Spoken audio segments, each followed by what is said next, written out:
지난 여름에 한국 사회가 강원 앞에서 이 세월호 특별법 제정 때문에 몸살을 앓고 있었을 때 전 세계에서도 그보다 더 큰 고통과 폭풍이 몰아쳤습니다. 중동에서는요, 이스라엘의 팔레스타인 폭격으로 사망자가 2,000명 이상이 죽었습니다. 제가 자료를 살펴보니까 민간인이 80%에 육박합니다. 죽은 사람들 중에.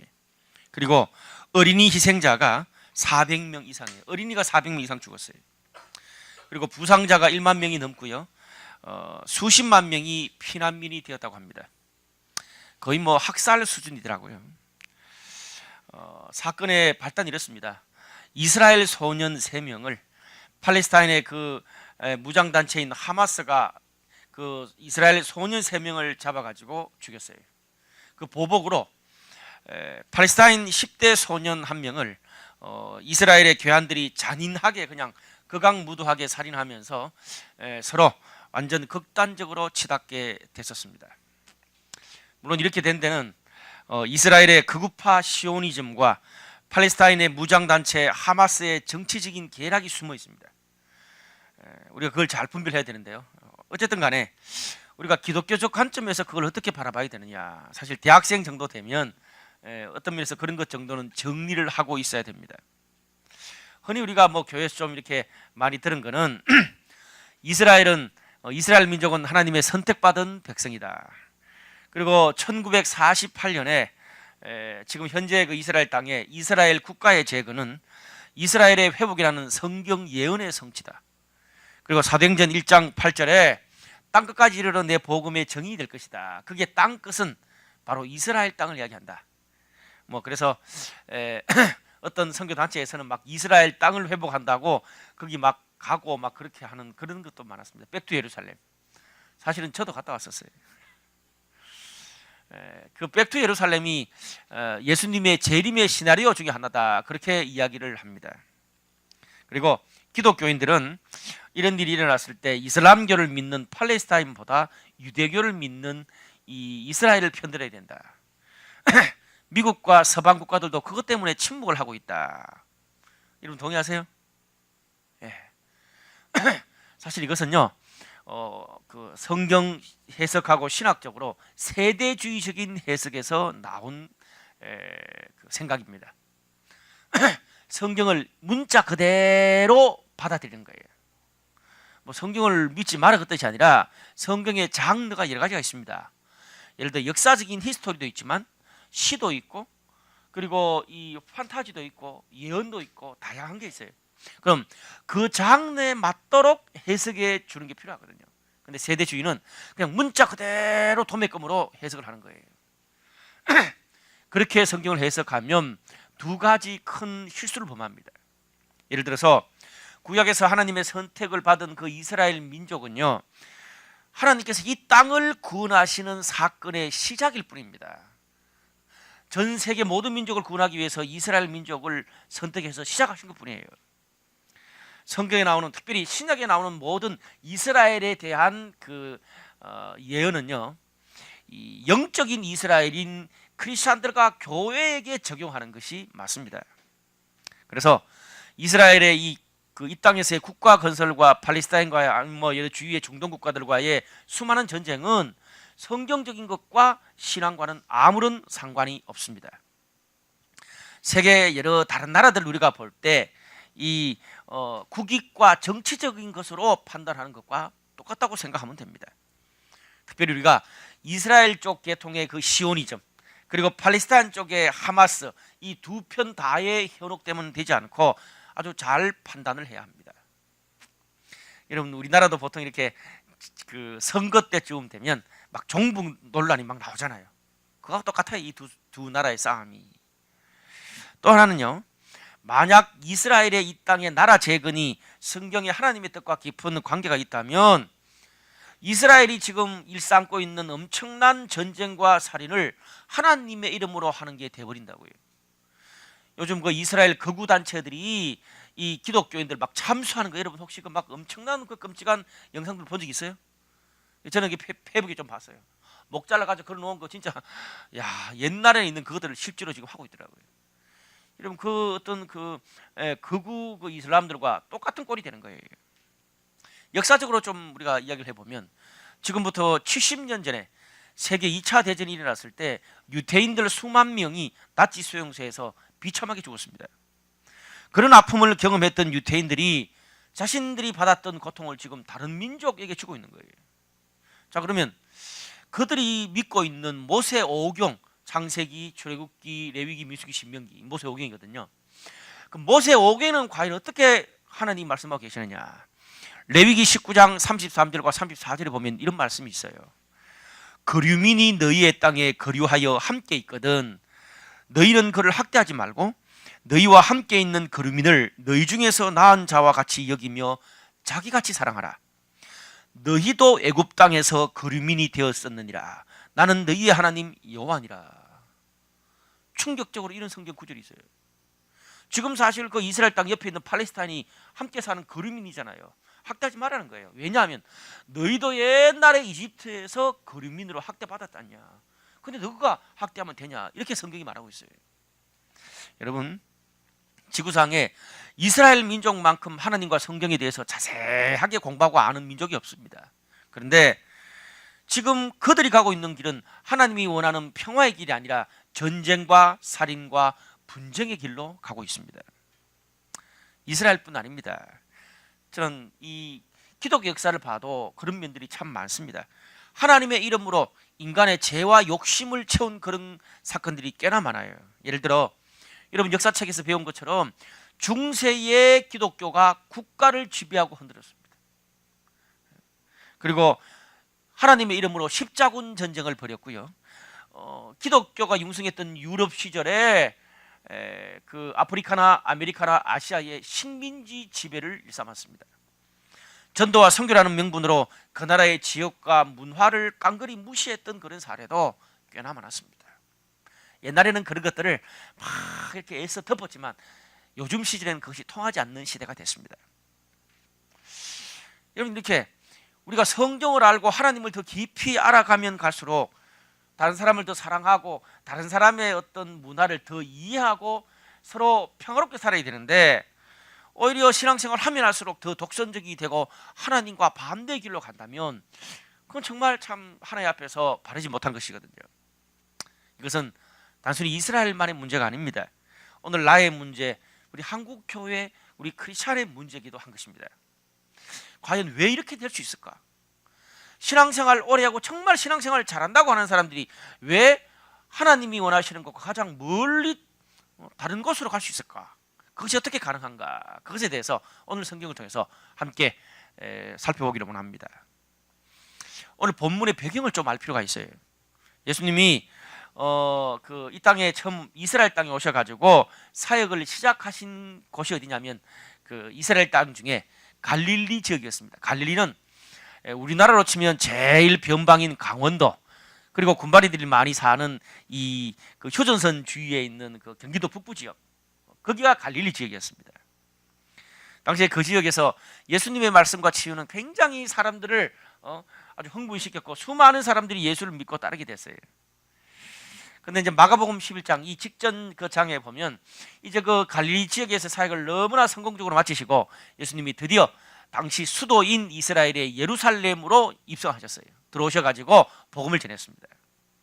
근데 갈릴리 지역과 달리 예루살렘에서는 성경도 많이 알고 아는 그런 뭐 제사장, 서기관, 바리새인 똑똑한 그런 사람들이 신앙생활 잘하는 사람들이 많았어요. 그런데 오히려 예수님의 말씀을 더 받아들이지 않고 배척하고 죽이려고까지 한 거예요.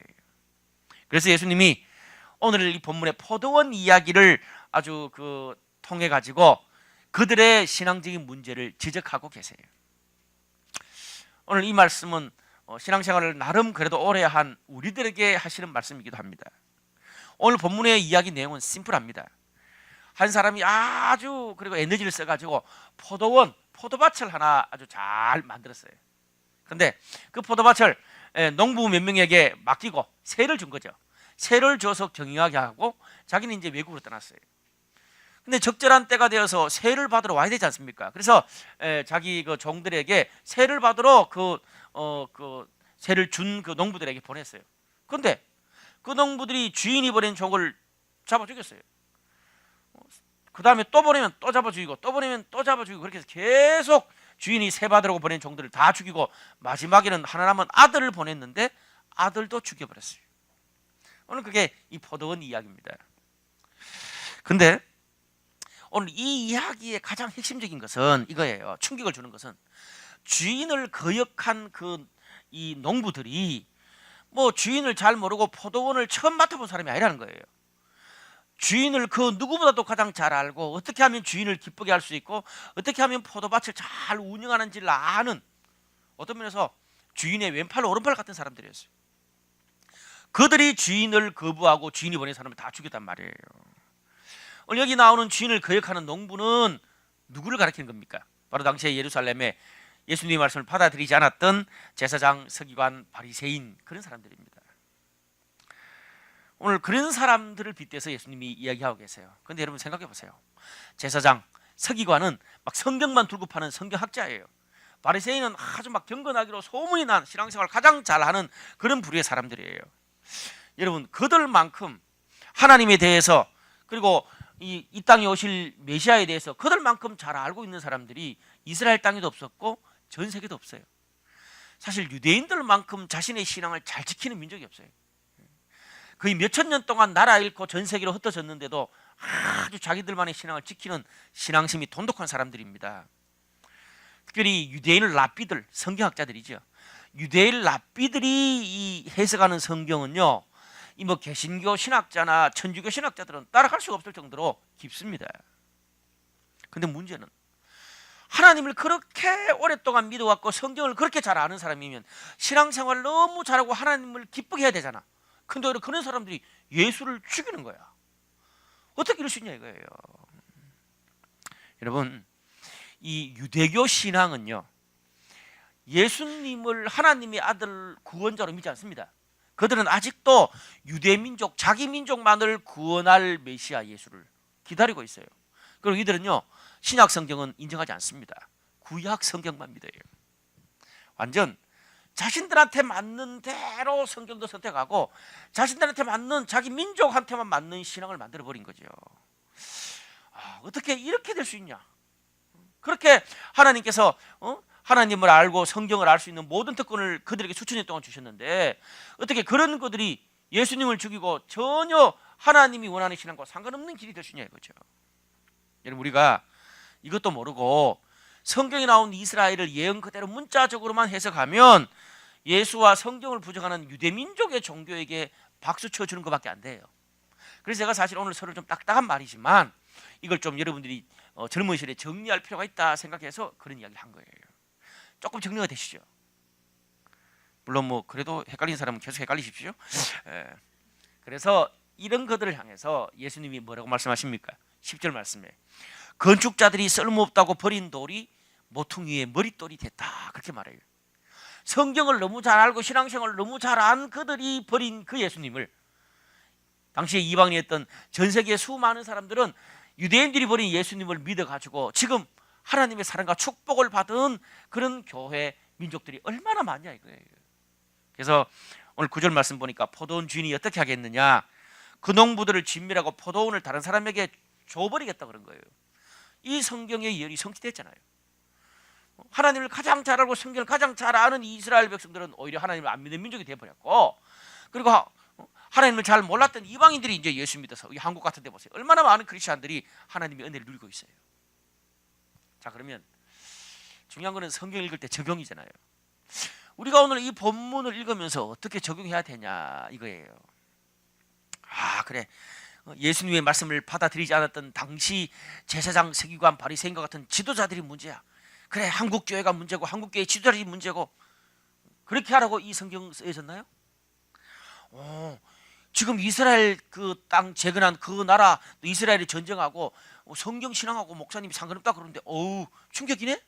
그러라고 이 성경이 쓰여진 게 아니에요. 이 포도원의 비유가 무슨 말입니까? 바로 우리 셀이, 우리 교회가 본문에 나오는 포도원 농부 같은 짓을 할 수 있다는 거예요. 내가, 여러분, 우리가 이 흔히 성경에서 다윗과 골리앗 이야기 읽잖아요. 뭐 어릴 때부터 우리가 들어왔잖아. 여러분 다윗과 골리앗 이야기 이렇게 쭉 읽을 때 뭐 큐티 같은 거 할 때 여러분은 나를 어디에 적용하세요? 내가 다윗에게 적용해? 아니면 나를 골리앗에 적용해? 대부분 나는 늘 약한 하나님의 도움을 받는 다윗이라. 그러면 골리앗은 누구야?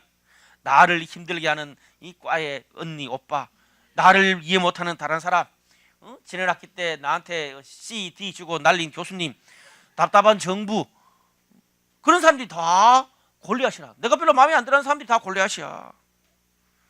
여러분 그러니까 하나님 말씀을 아무리 많이 보고 들어도 내 좋은 대로만 들으니까 변화가 일어나지 않는 거예요. 들합시다. 나도 골리앗이 될 수 있다. 나도 예수님을 비판하는 서기관 바리새인이 될 수 있다. 그럼요. 그래야 나를 향한 하나님의 진짜 메시지를 들을 수가 있습니다. 사람이 신앙생활을 좀 오래 하고 지식과 경험이 쌓일수록 자기만의 나름대로의 어떤 신앙의 틀과 기준이 생깁니다. 또 신앙의 틀과 기준이 필요해요. 그래야 무엇이 옳고 그르고를 판단할 수가 있는 거죠. 근데 문제는 그 신앙의 틀과 기준을 적용을 잘 해야 돼. 잘못하면 돌팔이가 사람 잡을 수 있어요. 신앙의 틀과 기준을 나 자신한테는 어떻게 적용해야 돼요? 엄격하게 적용하고 다른 사람한테는 좀 이렇게 헐겁게 수용적으로 적용해야 되는데, 근데 그게 거꾸로 되면은 골치 아파요. 내가 잘못한 거, 나 자신의 문제는 나의 과거의 상처와 나의 과거의 문제 때문에, 그리고 내 MBTI의 성령이 ENT 뭐 P니까 그래서 그런 거라고 그건 대충 합리화시켜 놓고, 다른 사람은 절대 그럴 수 없다고. 야, 과거에 가도 상처받아서 그럴 수 있잖아. 걔도 MBTI의 INSJ니까 그럴 수 있잖아. 뭐 그러면 절대 그럴 수 없다고. 뭡니까? 그렇게 이 시각이 잘못되어 있으면 MBTI 받아도 이기적으로 적용하고, 그리고 애니어그램을 들어도 이기적으로 적용하는 거예요. 여러분, 신구약 성경에 이렇게 여러 말들, 단어들이 많이 나오는데, 특별히 구약 성경에 가장 많이 나오는 말들 중에 하나가 들으라라는 말이에요. 이스라엘아, 하나님의 말씀을 들으라. 무슨 말입니까?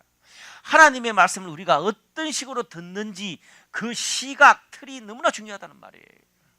그게 안 바뀌면 하나님 말씀을 아무리 잘 들어도, 신앙생활을 아무리 잘해도 소용이 없어요.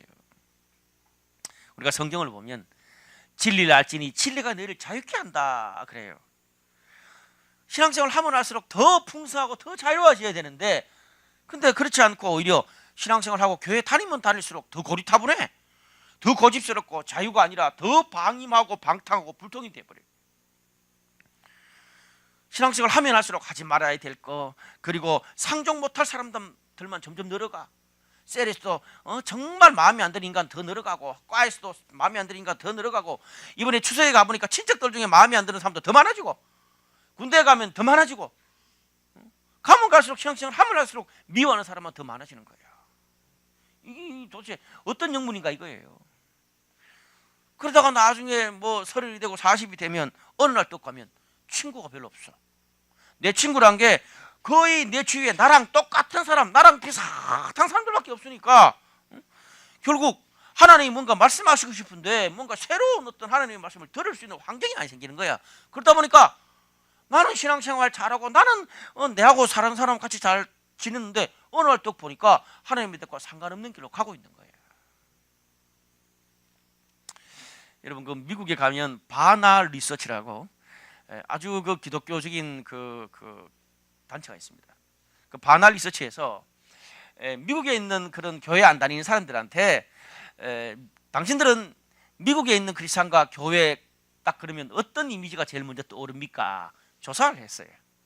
근데 그 조사 이 상위권에 나오는 미국에 안 믿는 사람들이 미국의 크리스찬과 교회를 딱 이미지 떠올리면 뭐가 있습니까라고 했는 거 쭉 읊어보면 상위권에 나오는 게 다 어떤 건지 아세요?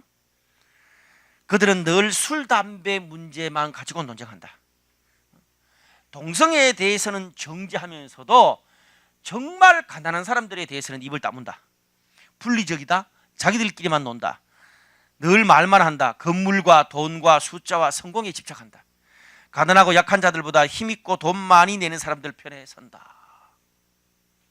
한국 교회도 뭐 비슷한 면이 많아요. 여러분, 크리스찬들이 인정하든 안 하든 상관없이 교회 밖에 있는 사람들이 우리를 그렇게 생각한다면 이건 어쩔 수 없는 거예요. 근데 정말 문제는 뭐냐면, 우리가 정말 전하고 싶은 하나님의 사랑, 예수님의 사랑, 이런 것보다 우리가 하지 말아야 된다 판단하고 반대하는 것들이 그들에게 우리의 이미지가 되어버렸다는, 이게 문제예요. 여러분, 우리가 정말 전해야 될 건 하나님의 사랑이잖아. 근데 우리 뭘 전하고 있어? 이거 안 돼, 저거 안 돼, 판단하는 것만 우리가 전하고 있는 꼴이 되어버린 거예요. 그래서 사람들이 크리스천과 교회를 싫어하는 거예요. 근데 우리가 성경에서 만난 예수님은 어떤 분이세요? 세리와 장녀의 친구세요. 가늠한 여인을 용서하셨어요. 그들을 용서했다고 본인이 가늠한 거 아니잖아요. 더 거룩하게 사셨어. 그리고 교인들을 넘어서, 교회를 넘어서 이방인들에게도 따뜻하게 대하셨고, 신분과 지식, 성공과 상관없이 약하고 보잘것없는 사람들의 편이 되어주셨어요. 그리고 오히려 자신의 탐욕을 위해서 힘과 권력을 사용하는 그런 지도자들을 강하게 비판하셨어요. 그리고 분열이 있는 곳에 평화를 선포하셨어요. 여러분, 만약에 예수님이 원하는 그런 크리스찬, 그런 교회가 되면은 어때야 될까요? 아무리 막장 인생, 아무리 막차를 타고 가는 인생, 아무리 깨진 인생이라도 적어도 교회에 가면 그 교회, 그 공동체, 그 셀, 그 크리스찬들은 나를 받아주고 다시 한 번 더 기회를 줄 거다, 그런 믿음을 줘야 되는 거잖아. 그런데 오히려 교회 갔더니, 크리스찬 만났더니, 그 셀에 갔더니 신앙으로 된다 안 된다 판단만 자꾸 하다가 더 멀리 한다면, 여러분, 그때부터는 아무도 우리에게 찾아올 수 없는 거예요. 하나님의 사랑을 어떻게 전달받을 수가 없는 거예요. 그러면 어떻게 됩니까? 나중에 이제는 세상이 우리를 왕따시켜요. 그러면 끝나요. 지금 한국 교회 안에서 이 교회와 세상 간에서 그런 일들이 지금 서서히 벌어지고 있습니다. 그래서 기독교, 그러면 잘 모르는데 개신, 개독교라 그러잖아요. 참 안타깝죠. 사랑하는 여러분, 혹시 오늘 나는 어떻습니까? 오늘 우리들의 모습은 어떻습니까? 아니, 3년 전, 5년 전 우리들의 모습과 지금 비교하면 어때요? 3년 전, 5년 전부터 참 우리가 정말 신앙생활에 여러 가지 훈련과 지식과 경험을 많이 쌓았는데, 3년 전, 5년 전보다 우리가 쌓은 그 지식과 경험으로 하나님의 뜻을 더 잘 알고 다른 사람을 더 이해하고 더 사랑하게 되었습니까? 아니면 더 판단하고 더 정죄하고 더 고립화되었습니까? 내 삶이 어떻게 됐어요? 하나님이 우리에게 가정과 셀과 교회와 지식, 커리어, 돈, 은사 이런 걸 주신 이유는 하나님의 뜻과 사랑을 평생 나누라고 주신 거잖아요. 그렇죠? 근데 우리는 어때요? 돈 좀 더 벌고 난 다음에 원하는 직장 가고 나면, 그리고 내가 원하는 인턴십 코스에 들어가고 나면, 결혼하면, 애 키우고 나면, 상처가 치유받고 나면, 신앙이 더 좋아지고 나면, 이 문제가 좀 해결되어지고 나면 주님 뜻대로 살게요. 다른 사람 섬기면서 살게요. 그래요. 문제 없어요. 틀린 말 아니에요. 맞는 말이에요. 그런데 그 다음이 문제예요. 근데 혹시 그 질문, 그 고백을 3년 전에도 똑같이 한 거 아니야? 5년 전에도 똑같이 한 거 아니야? 7년 전에도 똑같이 한 거 아니야? 그까지도 이해할 수 있어. 젊으니까.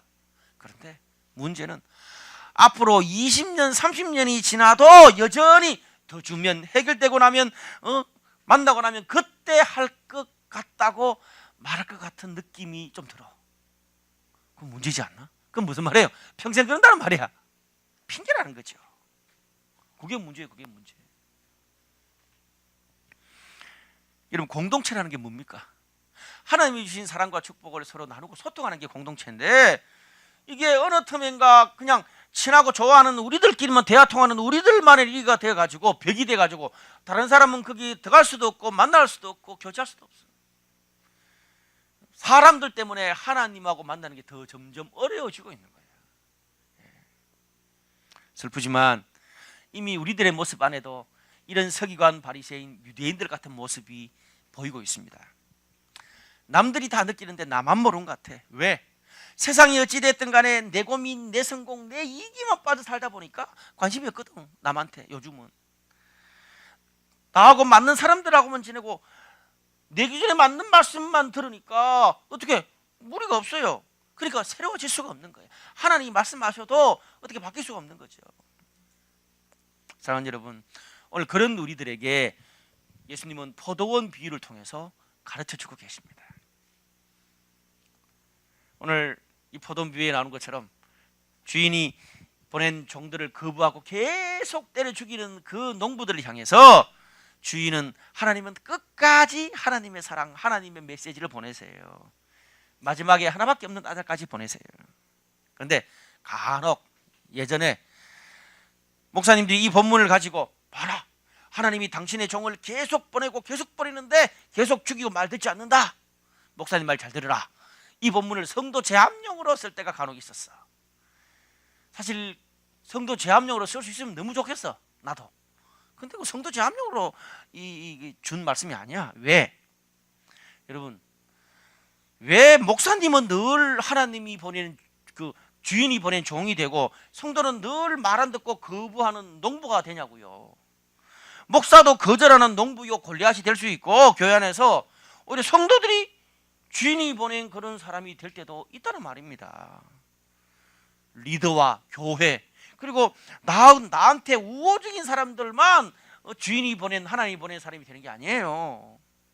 나를 반대하는 사람을 통해서도, 신앙이 나보다 더 어린 사람들, 그리고 세상을 통해서도 하나님의 메시지를 보내는 일이 될 수 있다는 그 말입니다. 아멘? 중요한 거죠. 물론 저는 하나님께서 영적 지도자에게 주시는 그 사명과 공동체 안에서의 어떤 그런 중요한 역할까지 저는 무시하자는 것이 아닙니다. 깨어있지 않으면, 하나님 앞에 바로 서 있지 않으면 세상의 어떤 사람도 언제든지 주인을 거절할 수 있다는 것을 생각해야 된다는 거죠. 또 한 가지,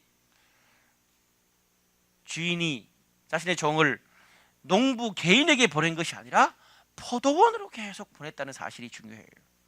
여러분, 나 개인을 향해서 하나님께서 나 개인을 향한 비전, 뜻, 사명은 다 다를 수 있어요. 어떤 사람은 엔지니어로 부르셨고, 또 어떤 사람은 뭐 교사로 부르셨고, 또 어떤 사람은 택시 운전사로 부르셨고, 어떤 사람은 주부로 부르셨고, 다 다를 수 있어.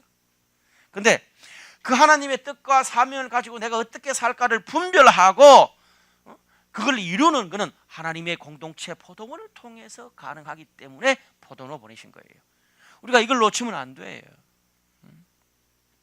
그래서 아무리 고집불통이고 문제가 많은 사람, 문제가 많은 공동체라도 하나님은 지금도 끊임없이 계속 포도원, 하나님의 공동체를 통해서 당신의 메시지를 보내세요. 여러분, 그래서 제가 참 옛날 어른들 하는 말이 맞아요. 저 이렇게 대학 시절에 여러분 나이 때 제가 교회를 다녔잖아요. 근데 뭐 교회 욕하든 비판하든 늘 뒤에 앉아서 주문만 막 만지작고 거의 늦게 오든 간에 그렇게 해도 하나님의 공동체를 안 떠나고 있었던 사람들은 지금 40이 되고 50이 되고 보면 신앙생활 잘해요. 공동체에서 뭐 반다리만 걸쳐놓던 간에 상관없이 있었던 사람들은 지금 그렇게 또 신앙생활 잘하는데, 반대로 좀 잘하다가 떠났다가 좀 다시 왔다 갔다 이런 사람들은 신앙생활 거의 안 하는 걸 볼 수 있어요. 왜? 하나님은 공동체를 통해서 계속 말씀하시거든. 그래서 제가 하는 말이 있습니다. 따라합시다. 자더라도 교회 와서 자자. 욕하더라도 교회 와서 욕하자. 그럼 그거 잘하는 거예요. 간혹 어떤 사람들을 보면 나는 사람의 말을 듣지 않고 오직 하나님의 말만 듣는다라는 사람들이 있어. 어떻게 생각하면 맞는 것 같아. 근데 본문을 보세요. 주인이요 포도원에 자기가 직접 왔어요, 아니면 자신의 대리자 종들을 계속 보냈어요? 자신의 대리자 종들을 직접 보낸 거, 자신의 대리자 종들을 보냈지 직접 본인이 온 게 아니란 말이에요. 이게 하나님의 메시지를 보내는 스타일이에요. 여러분, 신약 요한복음에 보면 예수님의 제자 중에 하나가 예수님 앞에 와서 하나님을 보여달라 그랬어요. 그러니까 예수님 뭐라 그래요? 나를 본 자는 아버지도 봤다. 예수님을 못 믿는 사람은 하나님도 못 믿는다는 말이에요. 마찬가지로 하나님의 공동체를 통해서 하나님의 뜻을 알고 깨닫지 못하면 하나님이 말해도 못 듣는다는 말이에요. 그래서 우리가 지금 내가 속한 공동체를 통해서 하나님의 메시지를 듣는 것은 굉장히 중요합니다.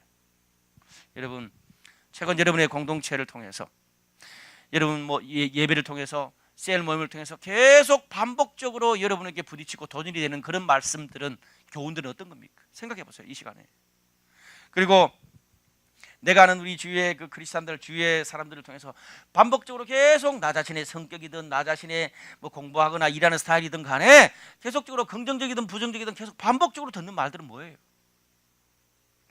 그리고 내가 연애를 하든 뭐 내가 그 취업 준비를 하든 뭐 우리 가정의 일들 가운데 성공하든 실패하든 계속적으로 반복적으로 실패하고 있는 그런 환경들은 뭡니까? 내 주위에 있는 공동체에 있는 사람들과 필요에 좀 마음을 여세요. 하나님은 성경뿐 아니라 그런 하나님의 공동체를 통해서 말씀하고 계세요. 저는 최근에 저에게 있었던 제 틀을 깨게 됐던 하나님의 메시지 한 3가지 정도를 말씀드리고 싶어요.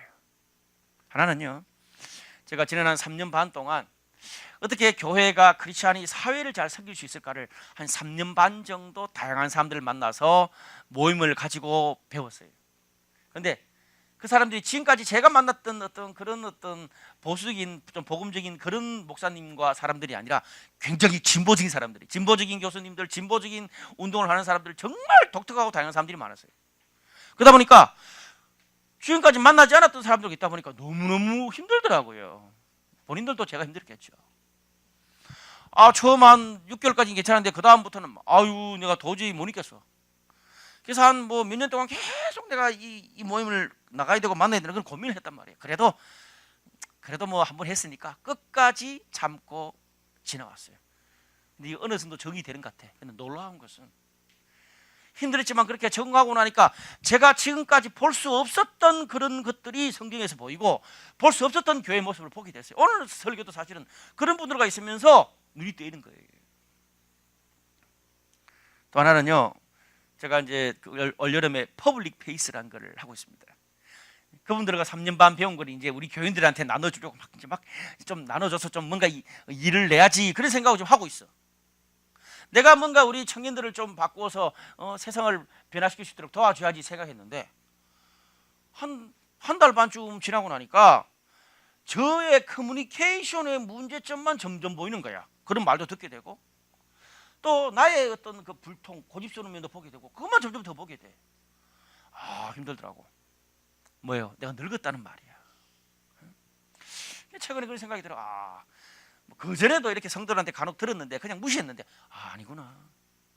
그래서 어떤 생각을 하냐면 내가 이걸 고치든지 아니면 파수꾼을 세우든지 아니면 내가 그냥 뒤로 물러가고 다른 사람을 밀어주든지 이런 생각을 하고 있는 거예요. 그것도 감사한 거지. 그걸 통해서 또 발견한 거예요. 또 한 가지는 이번 주에 몇 년간 오해가 있어가지고 대화를 하지 못한 사람이 있었는데 하나님의 마음으로 풀 수가 있었어요. 이번 주에 얼마나 감사한지. 근데 틀을 깬다는 게 힘들어요. 힘들지만은 넘어가면 지금까지 내가 경험하지 못했던 너무나 풍성한 삶과 변화가 기다리고 있어요. 여러분, 또 한 가지는 우리가 우리의 삶 가운데 하나님의 메시지를, 하나님의 뜻을 잘 파악하려 그러면 인생과 신앙을 통으로 볼 수 있어야 됩니다. 통으로 쭉 묶어서 볼 수 있어야 돼요. 간혹 우리 가운데 어떤 사람들이 이렇게 말합니다. 나는 정말 내가 따를 만한 공동체와 그런 멘토를 못 만났다. 내 꿈을 정말 펼칠 수 있을 만한 그런 나를 이해해 줄 만한 그런 사람, 또 그런 공동체가 없었다. 환경이 없었다. 그래서 교회가 없다. 맞는 말인 것 같기도 해요. 근데 여러분, 완벽한 사람, 완벽한 공동체, 최고의 환경을 기다리지 마세요. 그건 천국에서나 가능한 일이에요. 하나님은 지금 바로 내 앞에 있는 사람, 공동체, 내가 처한 환경과 관심과 필요를 통해서, 다른 사람의 필요를 통해서 일하고 계세요. 아멘? 여러분, 신앙의 여정을 제가 통으로 보는 것들을 제가 한번 말씀드려 볼게요. 자, 우리가 신앙생활하면 예를 들어 영적 공동체를 우리가 갈 거 아니에요. 거기서 또 영적 지도자를 만나잖아요. 또 영적인 훈련을 받아. 공동체 지도자 훈련이 있어. 근데 어떤 사람은 자기는 좀 막 기도하고 뜨거운 걸 좋아하는 사람이라.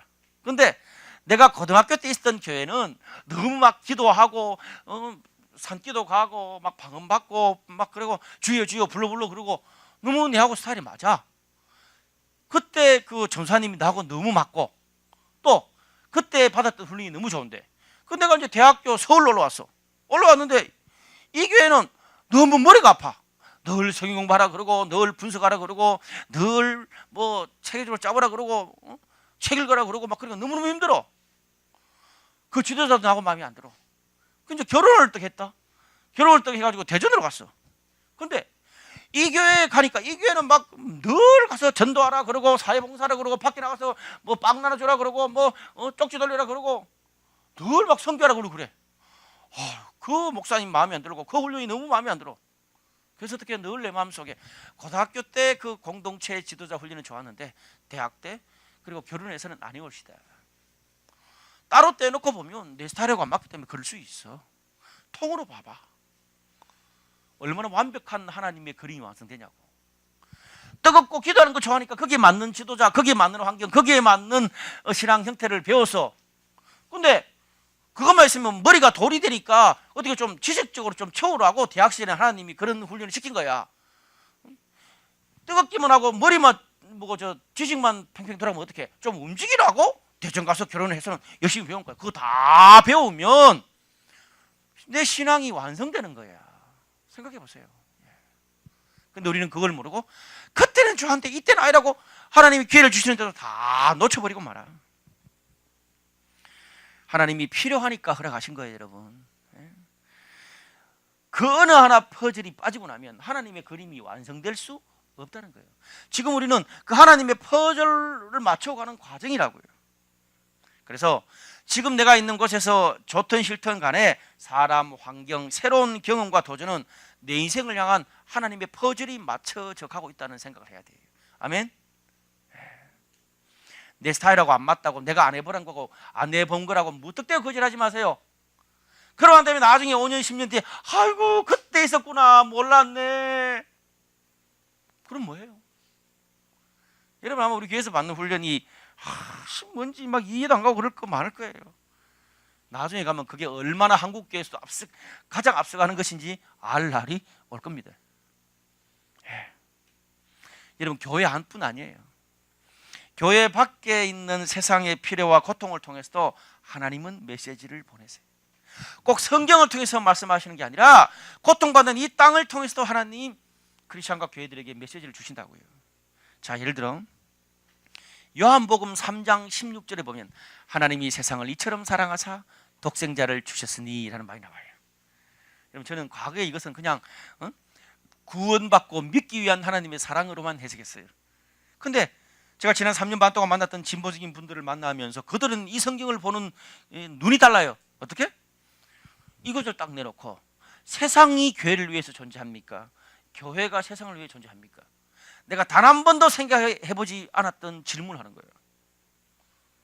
여러분 하나님이 세상을 이처럼 사랑하사 독생자를 주셨으니 세상이 위에 있어, 독생자가 위에 있어. 독생자가 위에 있는데 독생자가 누구 때문에 와? 세상 때문에 온다고. 놀랍더라고요.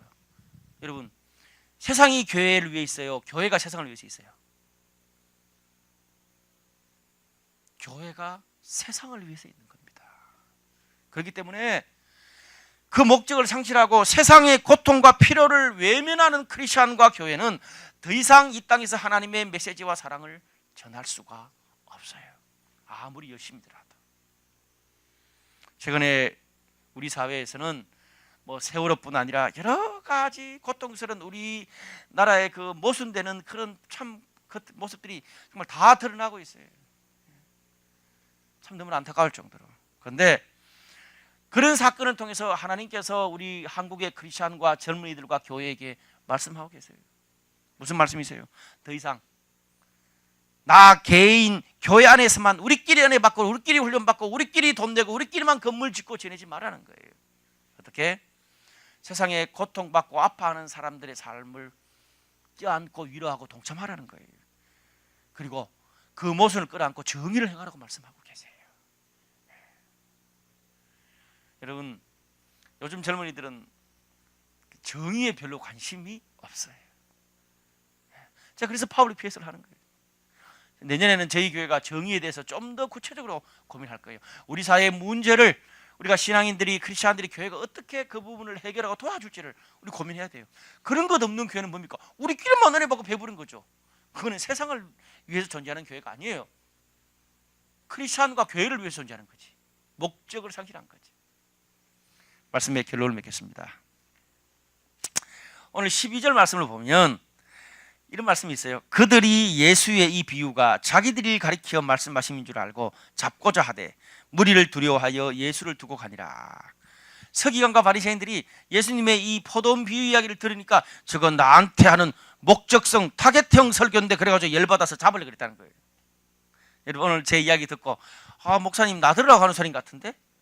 타겟 설교하는 것 같은데 그런 느낌 받으세요? 그럴 수 있어요. 우리가 오늘 본문을 언뜻 보면 오늘 본문 말씀은 예수님 말씀을 안 받아들이는 사람들에게 막 공격하는 심판의 메시지처럼 들릴 수 있어요. 근데 더 자세히 보세요. 여러분 오늘 심판을 누가 해요? 포도원 비유에서 주인이 심판하는 게 아니라 사실상 주인이 보낸 종을 잡아 죽이고 거절하고 심판하는 사람들은 농부들이라. 주인이 심판한 게 아니고 농부지가 심판해. 근데 주인은 어떻습니까? 거절하고 잡아 죽여도 주인은 하나님은 끝까지 당신의 사랑과 메시지를 보내는 분으로 나와요. 심지어 주인을 대적하는 무리들이 이제는 포도원을 다 장악해버렸어. 그런데 주인을 대적하는 사람들이 포도원을 잡고 흔들어도 주인은 그 포도원을 통해서 당신의 사랑과 당신의 뜻을 이루려고 하고 있어요. 과거에도 그랬고 지금도 그래요. 사랑하는 여러분, 오늘 본문의 이야기는요, 어떤 말을 해도 귀를 막고 있고 은혜를 잊어버리고 살아가는 교만한 우리를 보고 또 한국 교회를 보면서도 하나님 끝까지 포기하지 않고 당신의 사랑의 메시지를 계속 보내신다는 하나님의 사랑의 메시지예요. 심판의 메시지가 아니에요. 그래, 너희들이 교만할 수 있다, 잘난 체 할 수 있다, 잠수탈 수도 있다, 나를 거절할 수도 있다. 네가 얼마나 하나님을 비판하고 거절하고 멀리 떠나 있는 것까지도, 심지어 예수 나의 아들을 잡아 죽여도 그건 나한테 하나도 중요하지 않다. 그것을 통해 네가 하나님의 사랑과 하나님의 원하는 길로 갈 수만 있다면 나는 만족한다. 그게 예수님의 십자가의 사랑이에요. 너희가 다시 이 하나님의 사랑을 받아들이고 처음 품었던 하나님의 뜻과 사명을 다시 기억한다면 지금도 늦지 않았고, 네가 언제 다시 하나님과 간다는 마음만 먹으면 그때가 하나님의 시간의 시작이다 라고 오늘 본문을 통해서, 포도원 비유를 통해서 말씀하고 계세요. 오늘 포도원 비유의 심판의 메시지 같은 이 메시지를 통해서 그 하나님의 사랑과 용서와 콜링을 발견할 수 있다면 그것은 젊은 우리들에게 엄청난 축복이 될 것입니다.